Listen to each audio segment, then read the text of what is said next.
You shall not make for yourself a carved image, any likeness of anything that is in heaven above, or that is in the earth beneath, or that is in the water under the earth.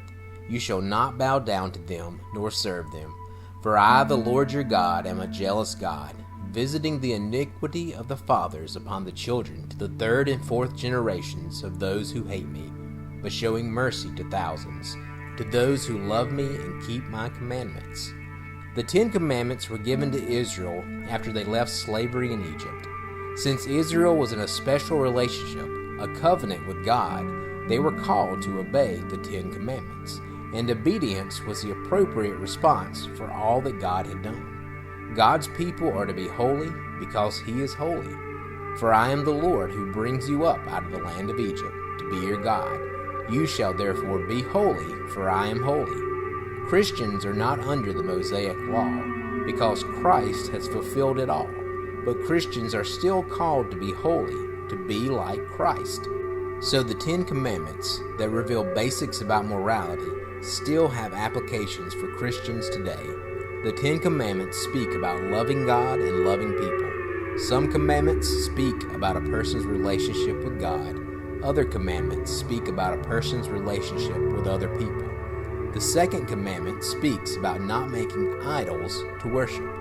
You shall not make for yourself a carved image, any likeness of anything that is in heaven above, or that is in the earth beneath, or that is in the water under the earth. You shall not bow down to them, nor serve them. For I, the Lord your God, am a jealous God, visiting the iniquity of the fathers upon the children to the third and fourth generations of those who hate me, but showing mercy to thousands, to those who love me and keep my commandments. Jewish people and Catholics believe that the first and second commandment go together. We are not to have any other gods and not to make idols of them. The first 2 commandments naturally fit together. God will not share worship. The main distinction between a false god and an idol in the 10 Commandments is that an idol is tangible. An idol can be seen and touched. An idol is a created thing. Sculptures and other artistic creations are not in themselves bad things.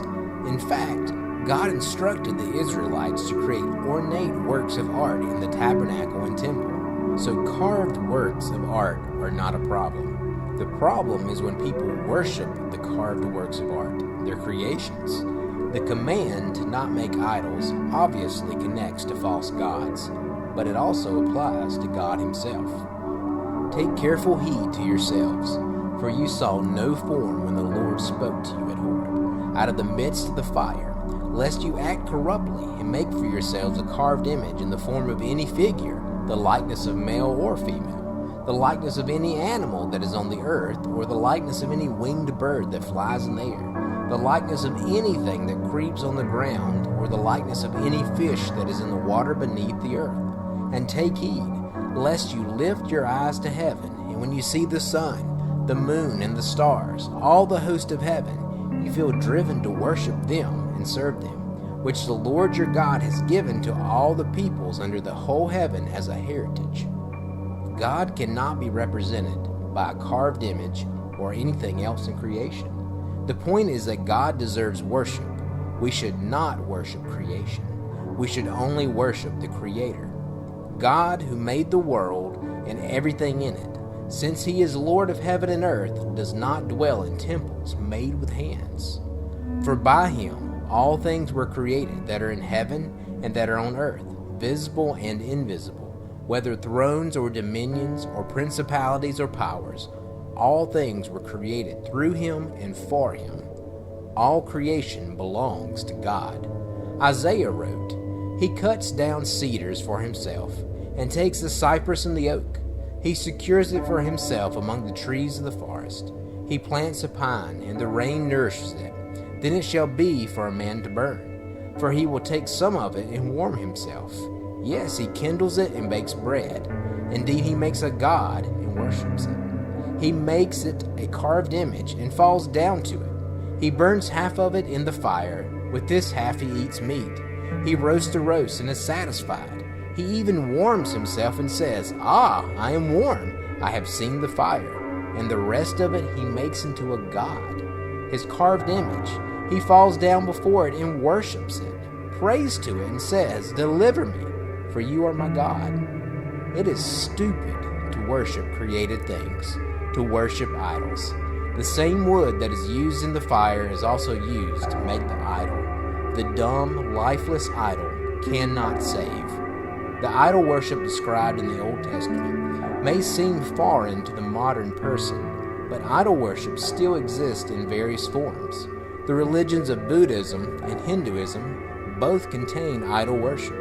There are also questionable practices involving statues, relics, icons in Catholicism that could be considered idol worship. In the New Testament, idolatry goes beyond just carved items, but is still connected to the worship of creation or created things.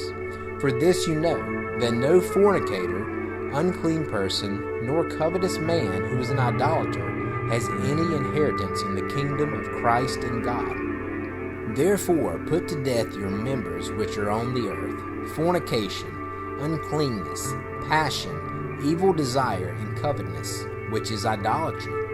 Idolatry is clearly connected to covetousness or greed in these passages, but some theologians also point out that the fornicator and unclean person in the text are also being described as idolaters. Paul makes the same connection of sexual sin and uncleanness to idolatry again in Romans. For since the creation of the world, his invisible attributes are clearly seen, being understood by the things that are made, even his eternal power in Godhead, so that they are without excuse, because although they knew God, they did not glorify him as God, nor were thankful, but became futile in their thoughts, and their foolish hearts were darkened. Professing to be wise, they became foolish, and changed the glory of the incorruptible God into an image made like corruptible man, and birds, and four-footed animals, and creeping things. Therefore God also gave them up to uncleanness, in the lust of their hearts, to dishonor their bodies among themselves, who exchanged the truth of God for the lie, and worshipped and served the creature rather than the Creator, who is blessed forever. Amen. Creation reveals our Creator, but due to sin, people blindly worship the creation instead of the Creator. They make graven images, and they even worship sexual pleasure. Creation over the Creator. Idols are ultimately anything that we worship instead of God. People worship money, possessions, and even science. Christians should be careful, alert, and diligent to remove idols from their lives, for we can be in danger of worshiping ourselves, our families, or even our church. God will not share the worship that is only due to him. You shall not bow down to them nor serve them. For I, the Lord your God, am a jealous God, visiting the iniquity of the fathers upon the children to the third and fourth generations of those who hate me. God is jealous, that is zealous. God is a consuming fire that will protect what is rightfully his. Holy God will not share the worship that is only due to him. Worshiping idols show a hatred for God. Worshiping idols is an adulterous act. Obedience to God is the responsibility of the individual. So what does it mean when the commandment states that God will visit the iniquity of the fathers upon the children to the third and fourth generations of those who hate me? Are the children being punished for the idol worship of their parents? No, for whoever calls on the name of the Lord shall be saved. The responsibility to obey God falls upon the individual, not their parents. The opportunity to be saved through Jesus falls upon the response of the individual, not their parents. The soul who sins shall die. The son shall not bear the guilt of the father, nor the father bear the guilt of the son. The righteousness of the righteous shall be upon himself, and the wickedness of the wicked shall be upon himself. But if a wicked man turns from all his sins which he has committed, keeps all my statutes, and does what is lawful and right, he shall surely live, he shall not die. So what does it mean that God will visit the iniquity of the fathers upon the children to the third and fourth generations of those who hate me? This commandment speaks of a family curse. The fact that sin has a domino effect in families.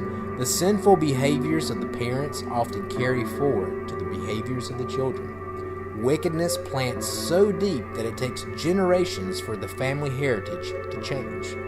This is not to say that a Christian cannot come from a non-believing family, but the general reality is that sin has devastating effects on a family. One reason to reject idols is for the sake of your family, your children, grandchildren, great-grandchildren, and even great-great-grandchildren. You have the choice between a cross-generational curse or a multi-generational heritage. Those that reject idols and worship God will find that God will show mercy to thousands, to those who love me and keep my commandments. Still today, God is loving and merciful, and God will not share worship. Do you love God? Jesus said, "If you love me, keep my commandments. You shall not make for yourself a carved image, any likeness of anything that is in heaven above, or that is in the earth beneath, or that is in the water under the earth. You shall not bow down to them, nor serve them. For I, the Lord your God, am a jealous God, visiting the iniquity of the fathers upon the children to the third and fourth generations of those who hate me, but showing mercy to thousands, to those who love me and keep my commandments." In the next video, we will explore the third commandment. You shall not take the name of the Lord your God in vain, for the Lord will not hold him guiltless who takes his name in vain.